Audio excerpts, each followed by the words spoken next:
하나님의 은혜가 이 새벽에 족한 은혜로 풍성한 은혜로 임하시길 바랍니다. 우리 함께 하나님 말씀 나누겠습니다. 시편 57편 1절부터 11절까지 함께 읽겠습니다. 시편 1절부터 11절입니다. 하나님이여 내게 은혜를 베푸소서, 내게 은혜를 베푸소서. 내 영혼이 주께로 피하되 주의 날개 그늘 아래서 이 재앙들이 지나가기까지 피하리이다. 내가 지존하신 하나님께 부르짖으며 곧 나를 위하여 모든 것을 이루시는 하나님께로다. 그가 하늘에서 보내사 나를 삼키려는 자의 비방에서 나를 구원하실지라. 하나님이 그의 인자와 진리를 보내시리로다. 내 영혼이 사자들 가운데서 살며 내가 불사르는 다들 중에 누웠으니 곧 사람의 아들 중이네. 그들이 이는 창과 화살이요 그들의 혀는 날카로운 칼 같도다. 하나님이여 주는 하늘 위에 높이 들리시며 주의 영광이 온 세계 위에 높아지시기를 원하나이다. 그들이 내 걸음을 막으려고 그물을 준비하였으니 내 영혼이 억울하도다. 그들이 내 앞에 웅덩이를 팠으나 자기들이 그 중에 빠졌도다. 하나님이여 내 마음이 확정되었고 내 마음이 확정되었사오니 내가 노래하고 내가 찬송하리이다.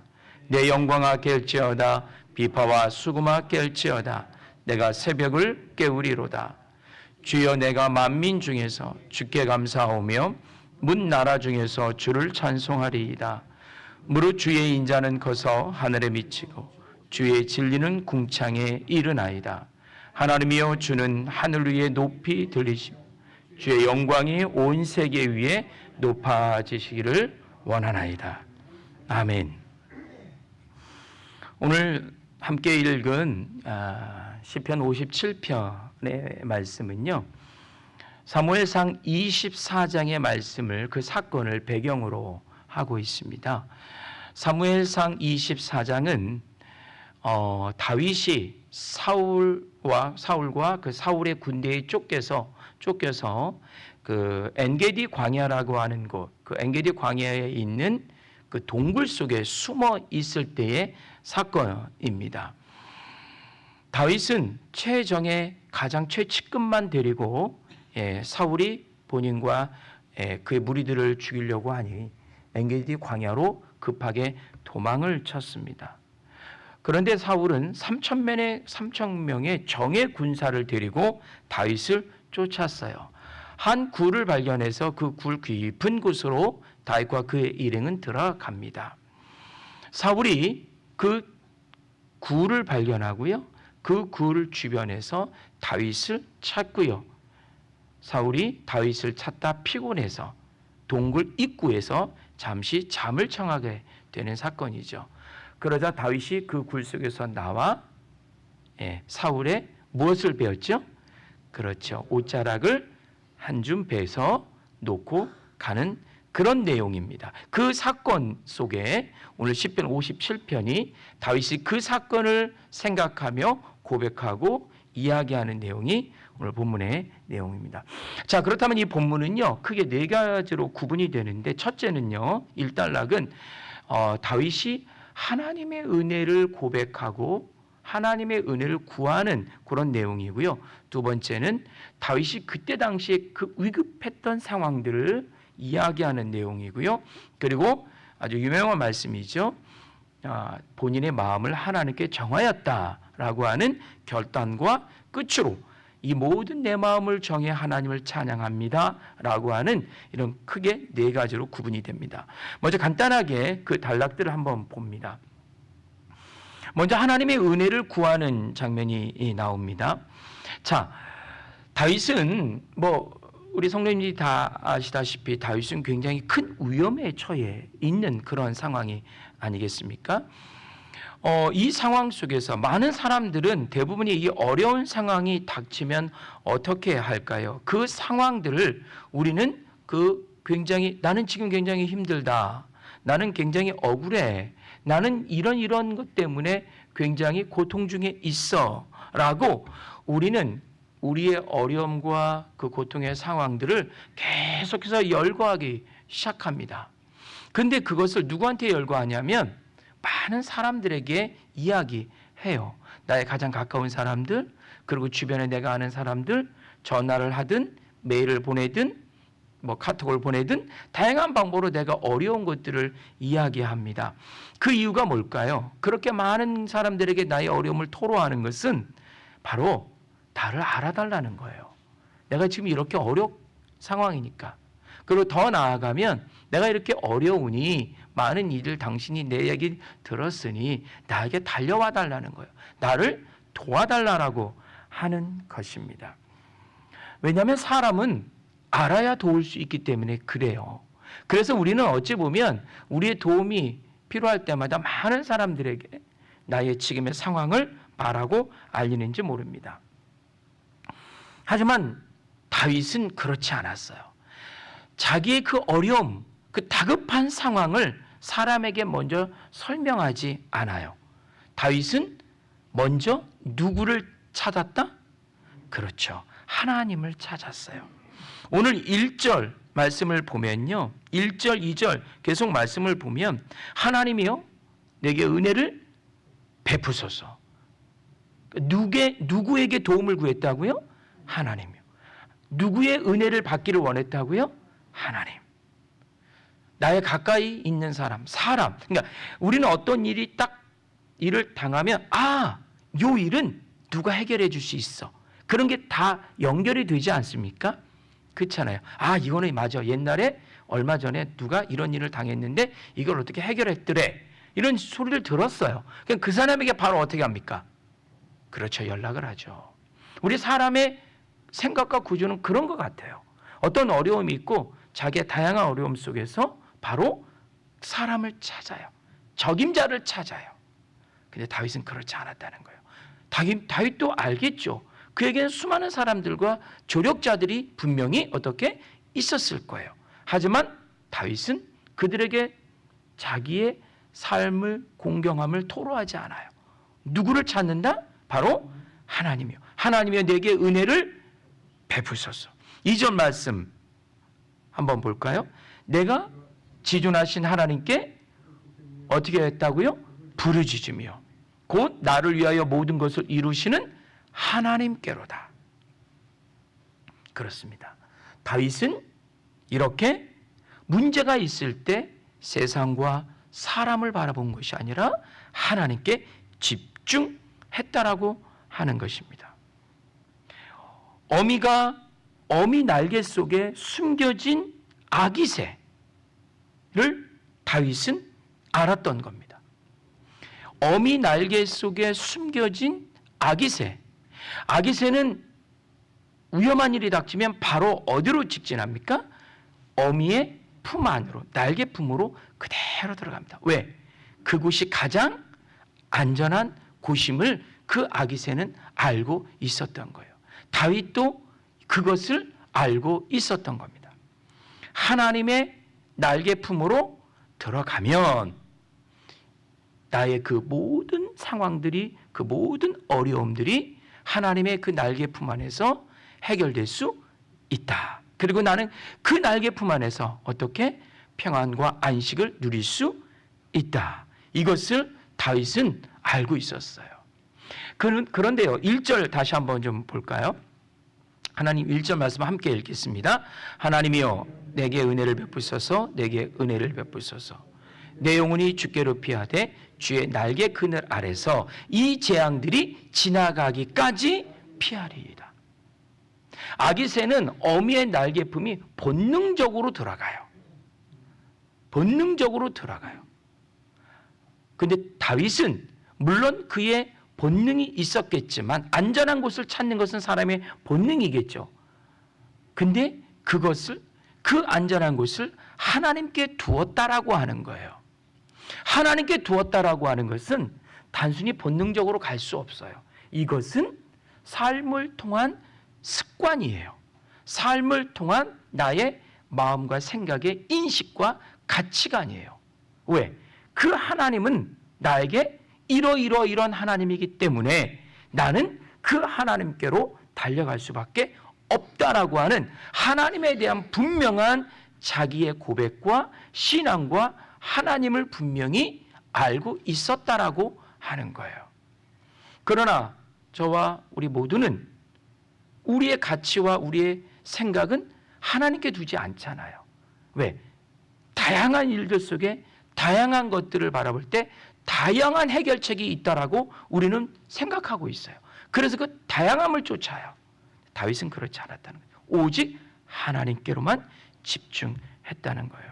하나님은 여기저기 왔다 갔다를 좋아하실까요? 싫어하실까요? 당연히 싫어하시겠죠. 하나님은 왔다 갔다 하는 거 싫어하세요.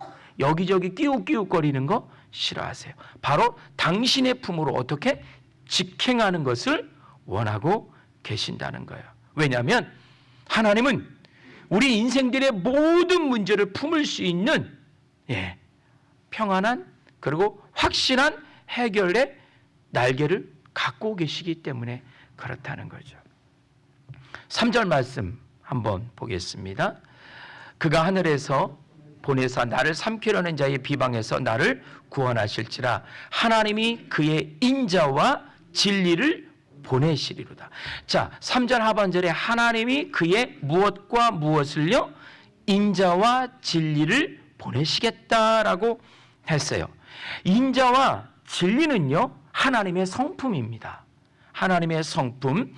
다윗은 그 어려운 곤고한 동굴 속 깊은 곳에서 하나님께 기도하는데 하나님의 성품을 붙잡고 기도해요. 이거 굉장히 중요한 겁니다. 우리는 무언가를 위해서 기도할 때 그냥 막연히 나의 어떤 어려움을 토로하는 기도를 우리는 하는데 우리는 우리 기도의 대상이 하나님이 어떠한 분인가를 정확하게 알고 기도하는 것이 매우 중요합니다. 하나님은 어떤 분이다? 인자하신 분. 하나님은 어떤 분이다? 그렇죠. 진리이신 분. 그렇다면 하나님의 인자와 진리는 하나님의 당신의 성품이신데 그 성품은 곧 우리를 향하신 약속이신데 그 진리와 인자를 찾는 자에게 당신께서는 그 인자하심과 진리를 허락해 주시겠다라고 하는 하나님의 약속인데 그러면 인자는 뭘까요? 인자라고 하는 것은 여기에서 지금 다윗에게 있어서 이 상황 속에서 하나님을 인자하심으로 표현하고 있어요. 그렇다면 그 인자는 뭐냐면 주님을 의지하고 찾을 때 임재하시는 하나님의 자비하심입니다. 우리 같이 해볼까요? 주님을 의지하고 주님을 찾을 때 임재하시는 하나님의 자비, 이것이 인자였어요. 진리는 뭡니까? 의인을 살리시고 악인을 멀리하시는, 물리치시는 그것이 하나님의 질서, 이것이 바로 하나님의 진리라고 하는 겁니다. 다윗은 평소에 그렇게 고백한 거예요. 하나님의 인자는, 하나님의 진리는 무엇이다? 자기의 다양한 삶 속에서, 일상 속에서 하나님은 인자하신 분이군요. 하나님은 진리이신 하나님이십니다. 악인을 멀리하시고 의인을 찾으시는 분, 악인을 멀리하시고 의인을 품으시는 분, 어렵고 곤고할 때마다 하나님을 찾을 때마다 그에게 늘 임재하셔서 자비를 베풀어 주시는 분. 다윗은 그의 삶 속에서 그 인자하심과 하나님의 진리를 늘 품었던 거예요. 그러자 그의 어려운 상황에 있어서 하나님을 뭐로 표현한다? 당신은 인자하시고 당신은 진리이십니다. 그것을 나에게 지금 어떻게 보내주십시오 라고 기도했다는 거예요. 다윗은 어떠한 상황에서도 변하지 아니하시는 이 하나님의 성품을 붙잡고 기도했다라고 하는 거예요. 다윗의 위대함이 바로 우리는 여기에 있습니다. 다윗이 이스라엘 왕이고 정복자고 땅을 많이, 그래서 엄청난 파워를 가졌고 주변의 많은 사람들에게, 여러 나라와 민족에게 영향을 미쳤다? 그래서 그는 위대하다? No, 그렇지 않아요. 그것은 잠깐 있다 없어질 안개와 같은 힘에 불과해요. 다윗의 위대함, 그리고 우리는 다윗이 왜 위대하냐? 후대에 우리까지 그 다윗의 위대함을 말할 수 있는 것은 바로 하나님을 정확히 알아. 하나님을 정확히 알고 그 하나님을 자기가 안 하나님을 붙잡고 그의 삶을 만들어갔다라고 하는 것입니다. 이것이 바로 하나님 보시기에 다윗은 합한 자라고 말씀드릴 수 있어요. 자, 이렇게 다윗은 다 그 동굴 깊은 곳에서요. 지금 상황이 어떠냐면요. 동굴이 이렇게 길게 안으로 들어가 있잖아요. 다윗과 그의 일행은 동굴 끝자리에 있어요. 그리고 사울은 지금 어디에 있어요? 동굴 입구에 있어요. 같은 공간에 있는 거예요. 그러나 다윗은 굉장히 어두운 곳에 있는 거죠. 자, 그 깊은 곳에서 하나님의 성품인 약속인 그 인자하심과 진리를 붙잡고 하나님께 나를 구원해 주십시오 라고 하는 그 간절한 기도를 저 깊은 곳에서, 어두운 곳에서 소리를 낼 수도 없어요. 왜? 다 들리니까. 그 깊은 심중에서 하나님께 지금 기도하고 있는 거예요. 그렇게 기도하고 밖을 보니 나의 처지가 보이는 거예요. 사울이 3,000명을 데리고 밖에서 지금 나를 어떻게 기다리고 있는 거예요. 이 상황을 보는 거예요. 4절 말씀입니다. 57편 4절. 내 영혼이 사자들 가운데 살며 내가 불사르는 자들 중에 누웠으니 그 사람의 아들 중이라. 그들의 이는 창과 화살이요 그들의 혀는 날카로운 칼 같도다. 창과 화살로 칼로 무장한 3,000명이 마치 사자가 먹잇감을 찾을 때 어슬렁어슬렁 거리잖아요. 동굴 밖을 지금 배회하고 있는 거야.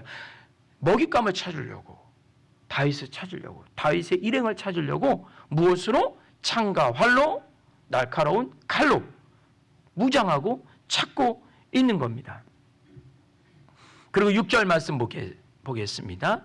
6절 말씀을 보면 그들이 내 걸음을 막으려고 무엇을 준비했다고요?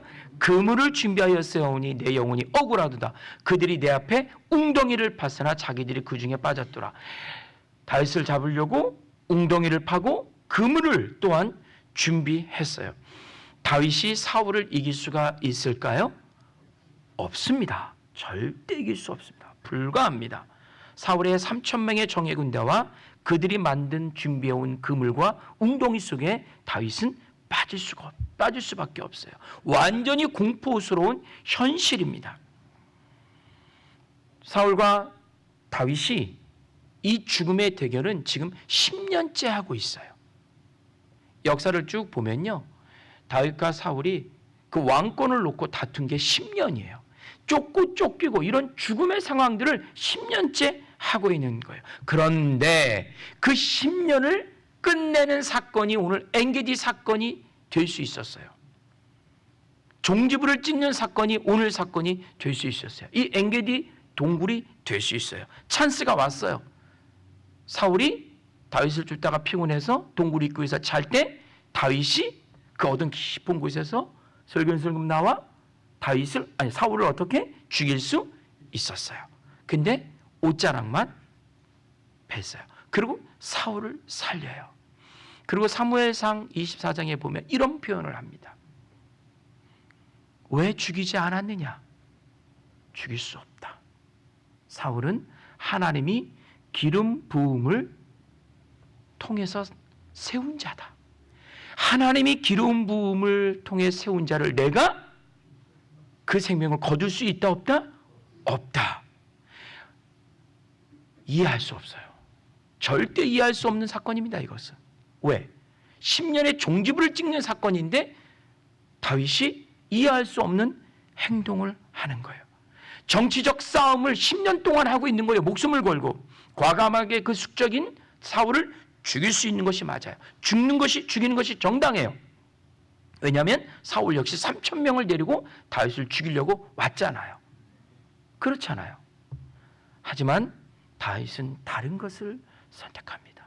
절대로 이해할 수 없는 다른 것을 선택합니다. 바로 그거예요. 뭐냐면 나의 다급함보다 하나님의 규례가 먼저다.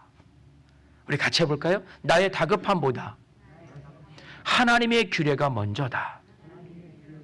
아멘? 예, 다윗은 그런 사람이었어요. 나의 다급함은 다시 말해 뭐예요? 죽음이에요.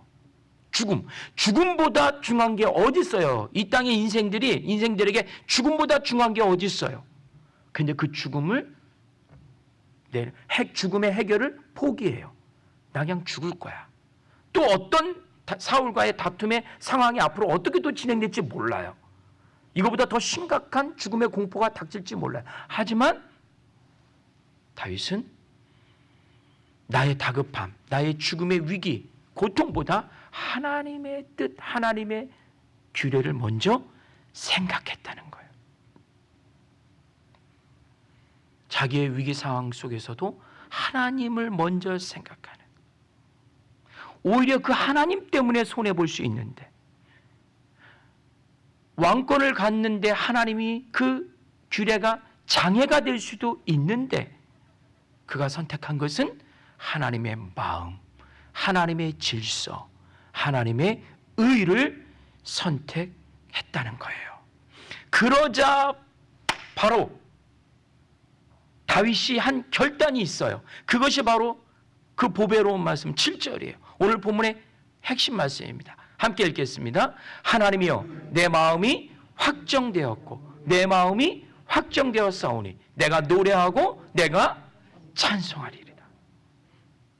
와, 저는 오늘 말씀을 준비하면서, 어제부터 말씀을 준비하면서 이렇게 다윗이 자기 인생을 하나님 앞에서 이렇게 막 몰아가면서 만들어가고 이렇게 고백하는 다윗의 시를 보면서 와, 이럴 수도 있구나. 죽음의 공포 앞에서 하나님의 은혜를 구하고 하나님의 은혜를 구했지만 절대 상황은 달라진 게 아무것도 없어요. 사울은 3,000명을 들고 동굴 입구에 있어요. 그러다 현실을 보니 창과 칼과 웅덩이와 그물을 가지고 나를 죽이려고 하는 이 상황 속에서 다윗은 공포에 떨 수밖에 없었어요. 그런데 해결할 방법이 있었어요. 근데 그것을 해결하지 않아요. 하나님을 쫓아요. 그러자 만약에 다윗이 사울을 죽였다면 해결됐겠죠. 어떤 방법? 그러나 해결됐을까요? 아닙니다. 더 큰 환난과 문제가 다윗에게 있었을 거예요. 왜? 그것은 인간적인 방법으로 해결을 했기 때문에. 인간적인 방법으로 해결하면 더 큰 것이 굴러옵니다. 하지만 하나님의 방법을 선택하자 상황은 바뀐 게 있어요? 없어요? 하나도 안 바뀌었어요. 사울은 그대로 건장하게 있어요. 그런데 무엇이 바뀌었어요? 그의 마음이 바뀌었어요. 내 마음이 바뀌었어요. 내 마음이 하나님께 확정되기 시작했어요. 확정됐어요. 확신을 가졌어요. 그러자 내 입에서 노래가 나오고 찬양이 나오는 거예요. 내 영광아 깰지어다, 비파와 수금아 깰지어다, 내가 새벽을 깨우리로다. 다윗은 늘 찬양할 때 비파와 수금을 곁에 두고 하나님을 찬양했어요. 자기가 가장 익숙한 것으로 하나님을 찬양했다는 거예요. 그래서 다윗이 또 이렇게 고백해요. 내 옆에 있는 수금과 비파로 나를 하나님을 찬양한다. 이런 고백을 하고 있는 거죠.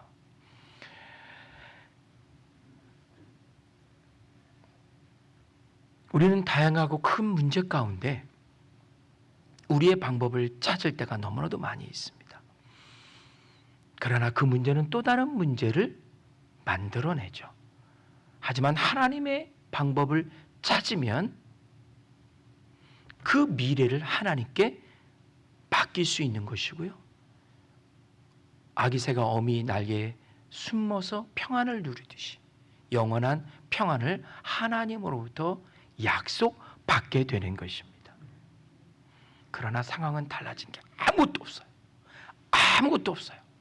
하지만 가장 중요한 게 바뀌었어요. 바로 내 마음이 바뀌었어요. 하나님께 내가 확증하고 확정한다. 내 마음을 하나님께 확실히 두겠다. 어떤 죽음의 공포의 상황에서도 내 마음을 하나님께 두겠다. 이것이 보석과 같은 다윗의 오늘 말씀의 고백입니다. 사랑하는 성도님들, 그리고 온라인으로 예배를 드리시는 성도님들, 이 아침에 이 마음이 우리의 마음이 되기를 소망합니다. 하나님께 내 마음을 두는 이 마음을 오늘도 소망하시고요. 이 짧은 시간, 이 아침에 내 마음이 하나님께 두기를 소망합니다. 이 말씀 붙잡고 기도하시는 복된 시간이 되시기를 바랍니다. 기도하겠습니다. 하나님, 그렇습니다. 다윗이 하나님께 고백합니다. 내 마음이 주님께 확정되고 확정되었습니다. 그러나 주변 사람들은 다윗이 왜 그의 마음을 하나님께 두었는지 이해를 못합니다. 그 이유는 아직도 동굴 밖에는 3,000명이 있기 때문입니다. 현실은 바뀌지 않았고 상황은 바뀌지 않았지만 가장 중요한 그의 마음이 바뀌었습니다. 하나님이 원하시는 것은, 하나님이 바라보고 계시는 것은 3,000명의 엄청난 힘과 파워가 아니라 다윗 한 사람의 마음을 하나님이 보고 계셨습니다. 하나님, 우리의 마음이 다윗의 마음이 되기를 소망합니다. 어떤 상황에 있든지 우리의 마음을 주께 드리는 복된 주의 자녀들이 다 되게 하여 주옵소서. 감사합니다. 예수님의 이름으로 기도합니다. 아멘.